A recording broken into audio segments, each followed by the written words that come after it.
Insurance policy is deductible 3. Losses are exponential, mean 10. Calculate expected claim payment of losses net deductible. So let X be the loss, and the formula for exponential with mean 10, as we know, is 1 over the mean, e power minus x over mean, and mean is 10. So 1 over 10 e power negative x over 10, and that's for x bigger than or equal to 0, and it's 0 otherwise. Let y be the random variable representing the payment under a deductible of 3. So then the payment will be 0 as long as the loss is less than deductible. So as long as x is less than 3. And it will be the loss minus deductible when the loss is bigger than deductible.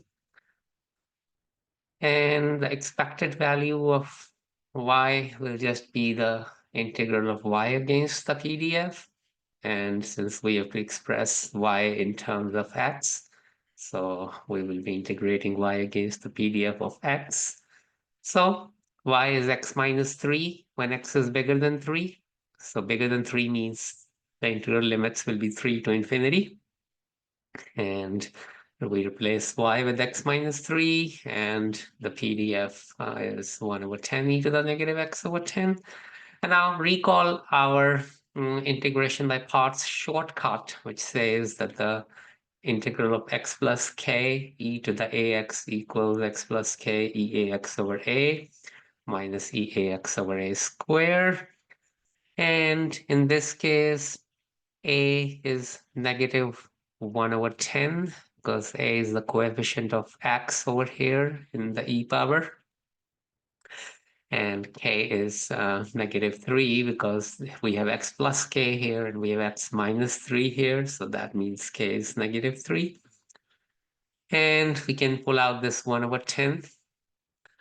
And so we apply this shortcut. So the result should be x plus k e ax over a.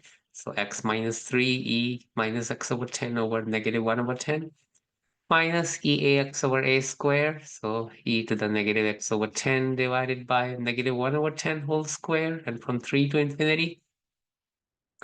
And when you substitute infinity, here you will have infinity times e to the negative infinity, which we know is 0, because the e to the negative infinity is 0.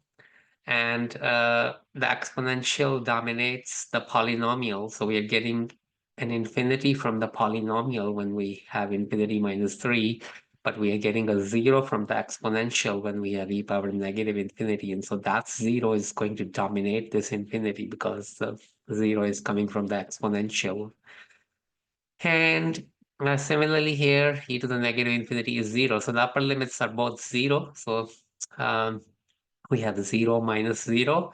And then when you put in the lower limit of 3, and you put 3 here, 3 minus 3 is 0. So again, this part is 0 for the lower limit. And this part is the only one that's going to contribute with the lower limit. So e to the minus 3 over 10, and over this negative 1 over 10 whole squared in the denominator comes up as 100. And then we have a 1 over 10 outside. And remember, the lower limit comes with a negative sign, and we already have a negative, so this whole thing becomes positive. This negative is killed by the square, so the final result is positive. And this one simplifies to 7.41, which is choice D.